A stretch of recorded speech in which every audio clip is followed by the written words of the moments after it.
Not the peaceful kind, but the heavy silence that followed the most destructive war humanity had ever known. By 1945, the world was exhausted. Cities lay in ruins. Families were broken. Entire nations were trying to understand how civilization itself had come so close to destroying itself. World War II had claimed more than 60 million lives. The Holocaust revealed the depths of human cruelty. Nuclear weapons had been unleashed for the first time, showing that future wars could mean the end of humanity itself.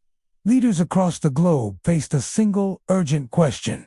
How do we make sure this never happens again? This question was not new. After World War I, the international community had created the League of Nations, an early attempt at global cooperation. Its mission was noble: to prevent war through dialogue and diplomacy, but it lacked power, unity, and participation from key countries. When aggression rose again in the 1930s, the League proved unable to stop it. The failure of the League became a lesson burned into history.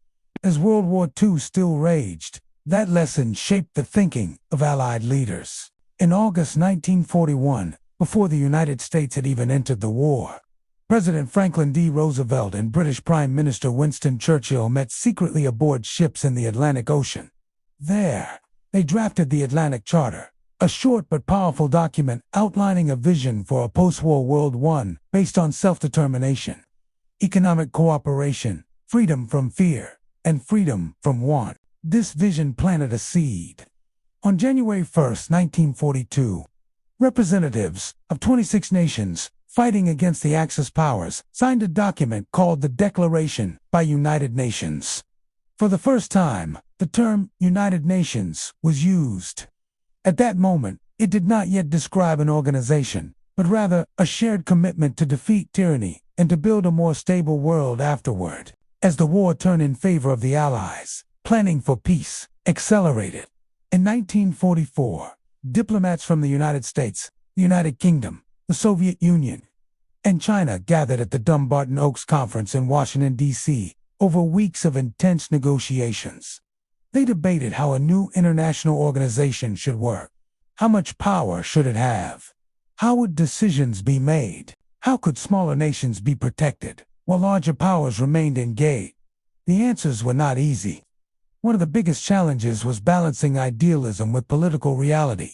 The world needed cooperation, but the most powerful nations would not join an organization that could override their sovereignty. The solution was controversial, but practical. The creation of a Security Council with 5 permanent members: the United States, the United Kingdom, France, the Soviet Union, and China, each holding veto power. It wasn't perfect, but it was workable. The final step came in the spring of 1945. As the war in Europe came to an end, representatives from 50 nations traveled to San Francisco for what became known as the United Nations Conference on International Organization.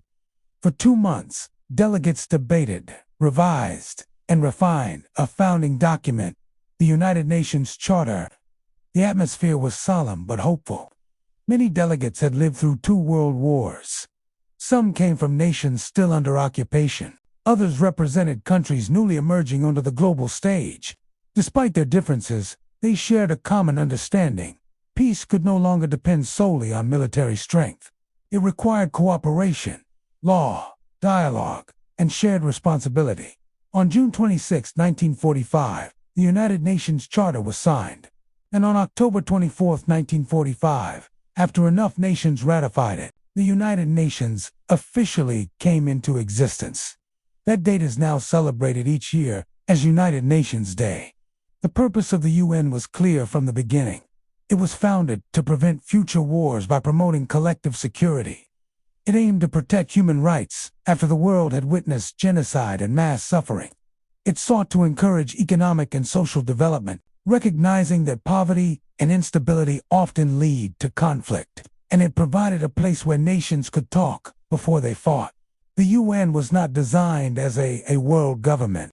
Instead, it was created as a forum, place where diplomacy could replace violence, where disagreements could be addressed through words rather than weapons, and where global problems could be confronted together. From peacekeeping missions to humanitarian aid, from refugee protection to climate action. The United Nations has evolved with the world it serves. It has faced criticism, failures, and limitations.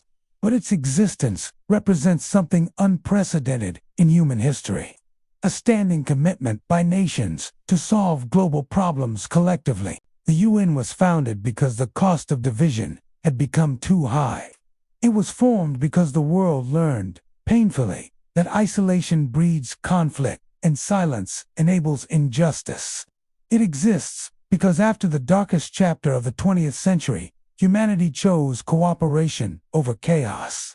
The United Nations is not perfect, but it is a reminder written into international law that peace is not accidental.